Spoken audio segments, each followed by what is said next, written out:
It's time for stick taps today, and I've got plenty of them. All of them, though, aimed at one specific facet of this increasingly intriguing hockey team. Good morning to you. Good Monday morning. I'm Dejan Kovacevic of DK Pittsburgh Sports. This is Daily Shot of Penguins. It comes your way bright and early every weekday. If you're into football and or baseball, I also offer up daily shots of Steelers and Pirates, where you found this. The Penguins beat the Ducks 1-0 Saturday night, and they did so in just about every capacity except obviously outdoing themselves on offense. So it's going to get lost between the overall 200-foot effort and Casey DeSmith stopping all 33 shots that he did, that the Ducks went 0 for 2 on their power plays. The Ducks have a lot of talent. It's not just the same old Ducks. It's not just Ryan Getzlaf and Corey Perry and that group. It's now Ryan Getzlaf and a bunch of kids. But the kids are really, really impressive. If you were at that game and didn't take notice in particular of Troy Terry, the 15 goal scorer, is 24 years old for Anaheim. If you don't know about him now, you will soon. This is just a terrific talent. And the Ducks had 2 cracks on the power play. And in a 1-0 game, it matters that you stop both of them. It matters a lot. It's kind of pivotal. And at the same time, there's just no suspense.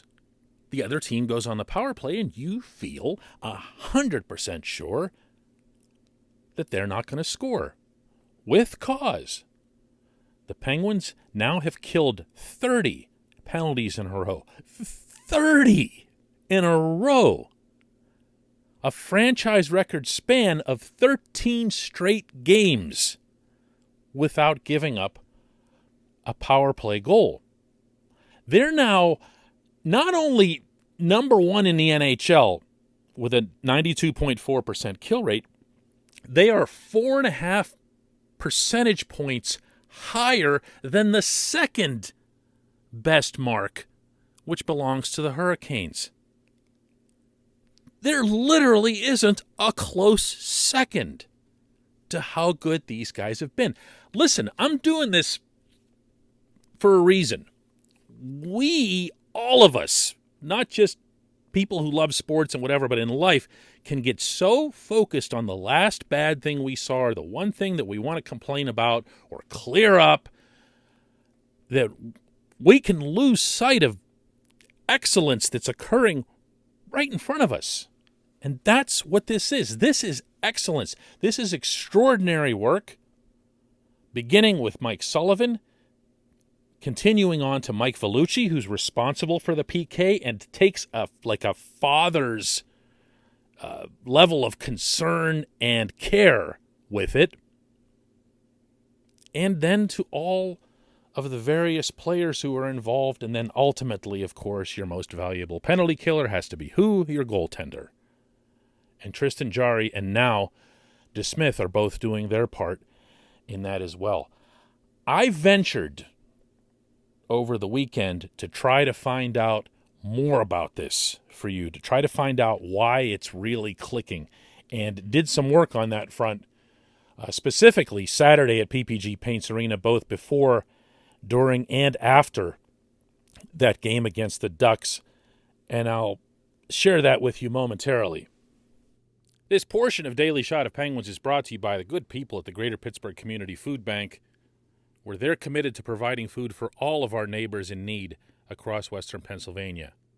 They, in turn, need your help. Find out how $1 can be turned into 5 full meals for those in need. Visit pittsburghfoodbank.org. What's making this happen? Because the personnel, realistically, hasn't changed all that much from last year when the PK wasn't very good. You lose Brandon Tanev, but you add Brock McGinn. Those have been the kinds of changes. So I asked Mike Sullivan if there was one thing that he saw as being a variable, something that had kind of come out of nowhere that would account for this level of improvement. I don't know if any one aspect jumps out at us. I just think it's a combination of all of them. I think our face-off percentage has improved. When we win face-offs, our ability to get 200-foot clears has improved. And I've always been a strong believer, if you can win that first face-off, you get a 200-foot clear, you're forcing a team to have to go all the way back behind their net to get the puck, and then it takes 20-plus seconds to gain access to your zone. And then if you can be stingy on the entry and you can make the zone entry difficult, teams have to expend a lot of energy getting the puck back in our zone. So by nature of that alone, just improving in the face-off circle and getting the clears when we do win the face-offs, I think that's really gone a long way to help us limit some of the zone time. But I give the players a lot of credit. They're the guys that get it done. They're the guys going over the boards that are making the sacrifices, whether it be blocking shots or, just collective pressure, a cooperative effort. They're reading off each other well. I think the early success has brought them a lot of confidence. Couldn't be more happy for them because I know how much they pride themselves in it. And so, it's been a bright spot for our team to this point in the season. There's no question about that, but there's a lot of hockey left. And I know there's areas where we can continue to get better with respect to the penalty kill, and we're going to look to improve in those areas. Do you like that answer? He starts off with, well, no, there's not really anything, and then says right away, well, there are the face-offs. And he's right. He's right. There are the face-offs. So I went and I looked this up, and it's amazing.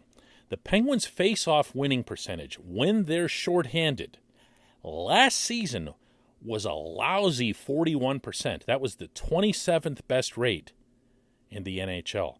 This season, it's 51.2%, which is the 5th best. Obviously a 10% increase. And within that, what's changed? Well, for one thing, Teddy Bluger's gotten a lot better. Teddy takes most of the draws when shorthanded. And right now, out of the 30 players in the league who've taken at least 50 shorthanded faceoffs, Teddy's number 5 in the entire NHL at 53.3%. He's winning them. Brian Boyle's winning them.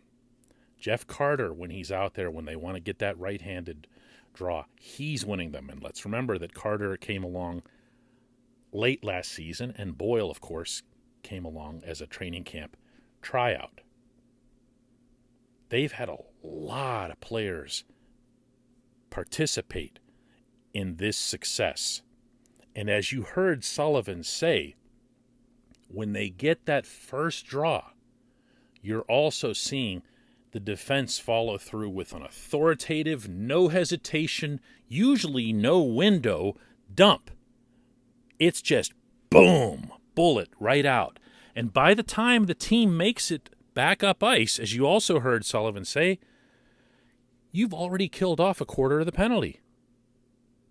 That happened, incidentally, exactly that, on both of Anaheim's power plays, although it's worth noting that the first of those came at the very beginning of the second period, so the draw in question was at center ice. But the Penguins won it, and the Penguins sent it down deep behind the Anaheim goal line.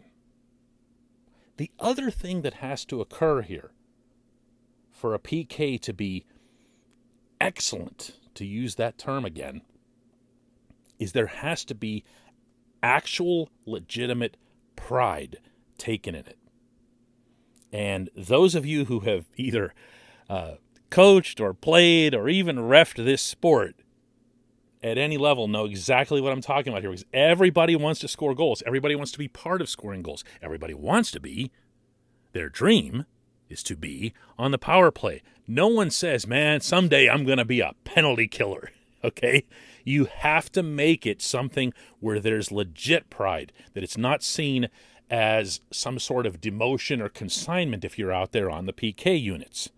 I asked Zach Aston-Reese, who's been one of the best penalty killers individually, after the game Saturday night, how much pride is a factor with this group. It's something we look forward to. I mean, anytime you get to go against the team's top guys, it's something you take pride in, and it's been that way my 4 or 5 years here. And something we've been doing really well this year is being really aggressive on the forecheck, trying to limit their time. A lot of teams like to do that double late, so we try to get on them early, force them to dump it in or force them to make a bad pass, and then I think we're pressuring a lot more instead of getting into that stagnant look. So whenever there's shots or anything of that nature, we get in on the puck and get the clear. We've been getting the bounces too, I have to say.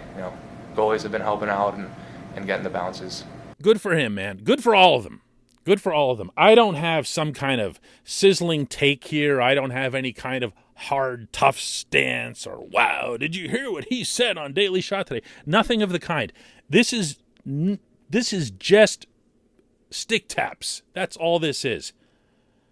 The Penguins are where they are this season, despite a wave of injuries and illnesses and surgery recoveries and everything else, in large part because of penalty killing excellence. Stick taps to all. When we come back, just one question.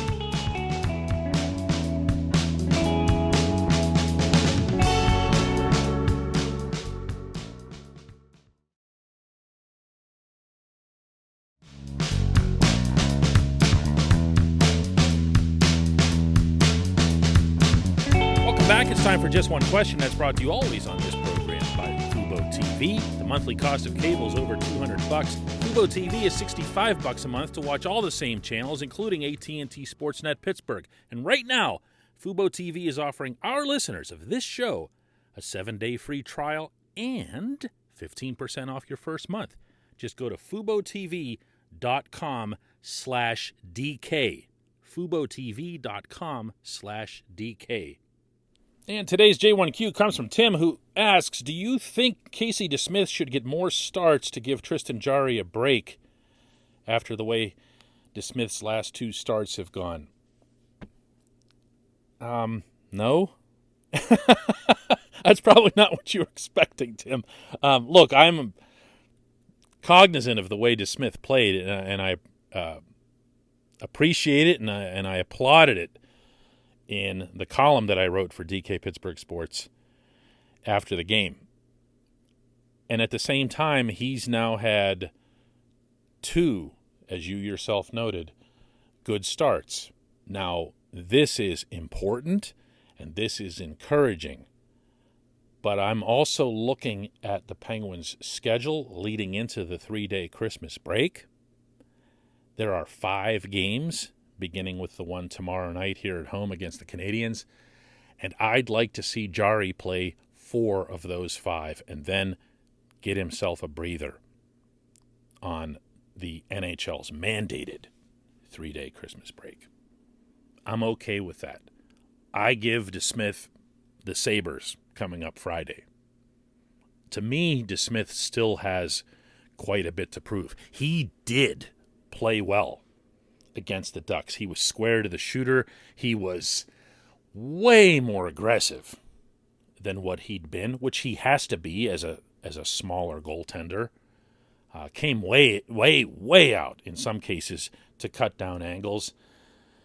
And he spoke afterward about being, and this was his term, boring and stiff in his mechanics early in the season. And so I had to ask what it was that he meant by that. To be honest, it was a skate issue. I was in these skates, and they were just different than the ones I was used to, and it was kind of throwing me back on my heels. My weight was always on my heels, so I didn't feel explosive. It's really hard to make saves when your weight's back. So I just started lacing my skates different and went back to normal, and I felt a lot better after I started doing that. So that was a big part of it. And then obviously, working with Andy Chiodo on, kind of getting back to my game. We've been focusing on doing a little bit more read and react type drills, I guess more game realistic type drills, which kind of gets me out of that box that I felt like I was in. Well, that was pretty revealing, huh? I'm not sure I was expecting all that from that answer. You never know with goaltenders, you know? Hockey players in general are super, super fussy about their equipment, as they should be, but multiply that many times over when it comes to the precision art of goaltending. I believe DeSmith. I believe that he had an issue with his skates. I believe that it impacted how he performed. I also believe that he needs to show more. I'm not going to be sold based on, one good performance in Seattle and one very good performance against Anaheim. Let's see more. In the interim, I hate to keep pounding this same drum, but these points that the Penguins are currently pursuing aren't optional. They're not a luxury. And if you're going to see them continue to be in these 1-0, 2-1, 2-0 type games, they're going to need that kind of goaltending to stay in the race, so that when Evgeny Malkin, Jake Gensel, Brian Rust, whoever else happens to get hurt in the interim, comes back and this team is healthy for the first time. You need to get the points that are sitting there on the table now. And Jari's your best chance to do that. I'm sticking with Jari as much as I can. And let's remember, by the way, the NHL's schedule this year includes, for now anyway, a 3-week Olympic break. So don't look at this as if Jari has to handle like an old-school Martin Brodeur workload. There's a big break in the middle, and Jari's not going to make Team Canada. So he'll get his time. He'll get his chance to recuperate from excessive usage in the early going. Ride the kid. He's feeling it. Don't give any room for any doubt in his head with the way he's performing. He's the priority here. He's always the priority. I appreciate the question. I appreciate everybody listening to Daily Shot of Penguins, and let's do another one tomorrow.